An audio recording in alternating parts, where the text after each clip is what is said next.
Assalamualaikum warahmatullahi wabarakatuh. Salam dan bahagia untuk kita semua guru-guru hebat. Kembali lagi dengan saya Ardian Saros SPD dari SLB Negeri 1 Wajo CGP Angkatan 8 Kabupaten Wajo Provinsi Sulawesi Selatan. Pada video ini saya akan menampilkan sebuah koneksi antar materi modul 2.1 tentang pembelajaran berdiferensiasi. Apa itu pembelajaran berdiferensiasi? Pembelajaran berdiferensiasi adalah usaha guru dalam menyelesaikan proses pembelajaran di kelas untuk memenuhi kebutuhan murid. Pembelajaran berdiferensiasi adalah pembelajaran yang mendukung semua murid di kelas kita. Ingat bahwa setiap murid adalah unik. Mereka tentu mempunyai kelebihan dan kekurangan masing-masing. Begitu pula dengan minat, gaya belajar, literasi, numerasi, dan hal-hal lain yang mendukung pembelajaran.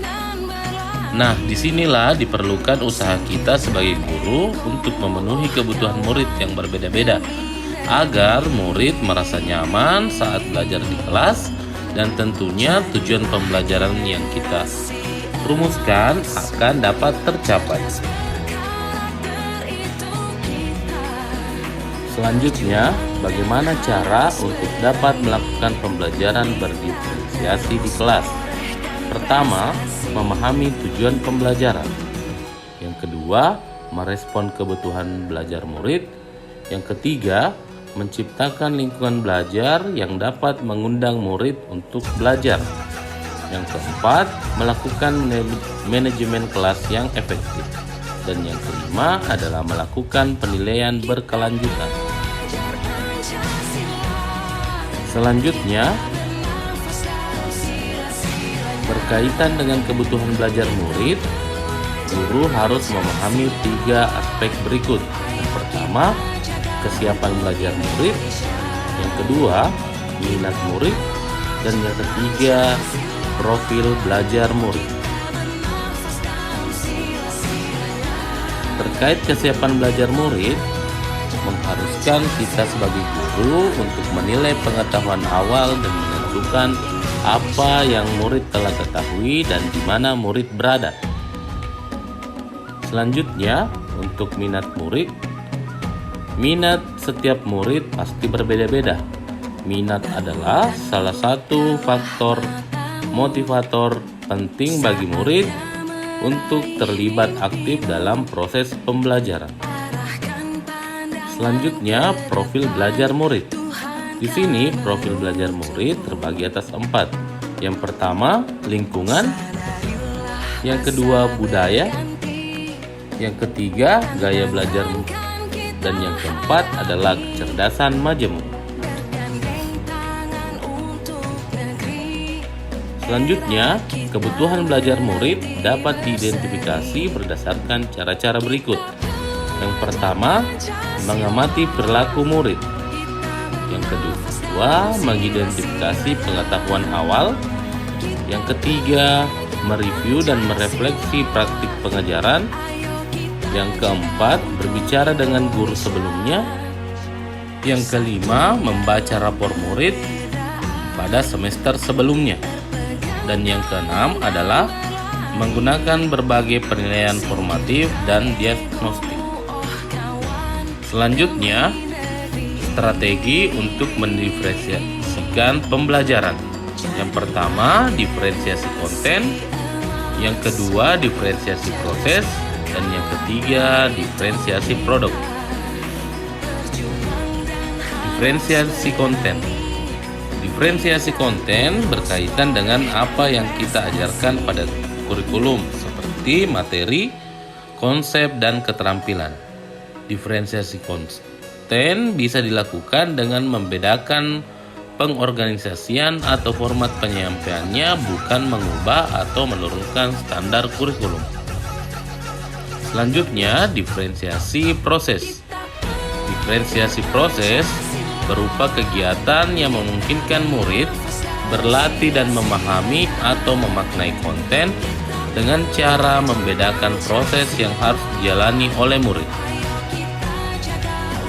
Selanjutnya, diferensiasi produk. Pada diferensiasi ini, bukti yang menunjukkan apa yang murid pahami dengan cara membedakan atau memodifikasi produk sebagai hasil belajar murid, hasil latihan, penerapan, dan pengembangan apa yang telah dipelajari. Selanjutnya, apa keterkaitan antara modul pembelajaran berdiferensiasi dengan modul-modul lainnya? Seperti pada modul 1.1, 1.2, 1.3, dan 1.4. Keterkaitan modul 2.1 dengan modul 1.1 yakni untuk dapat melakukan pembelajaran berdiferensiasi, maka guru harus berusaha memenuhi kebutuhan belajar murid sesuai dengan kodrat alam dan juga kodrat zaman berdasarkan filosofi Ki Hajar Dewantara dalam melakukan pembelajaran berdiferensiasi. Selanjutnya, keterkaitan antara modul 2.1 dengan modul 1.2.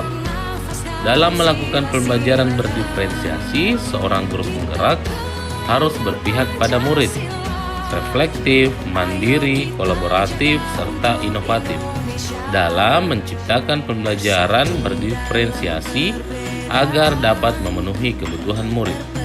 Dengan demikian, seorang guru penggerak dapat mewujudkan kepemimpinan murid dengan menuntun murid agar terwujud suasana merdeka belajar, dan hal ini sesuai dengan nilai dan peran guru penggerak. Selanjutnya, keterkaitan modul 2.1 dengan 1.3. Pembelajaran berdiferensiasi dapat menjadi salah satu strategi untuk mewujudkan visi guru penggerak, yakni berpihak pada murid. Selanjutnya, keterkaitan antara modul 2.1 dengan modul 1.4. Dalam pelaksanaan pembelajaran berdiferensiasi, perlu ada kesepakatan antara guru dan murid, yakni dengan melakukan kesepakatan kelas terlebih dahulu, agar proses pembelajaran dapat berjalan dengan baik sesuai dengan nilai-nilai budaya positif.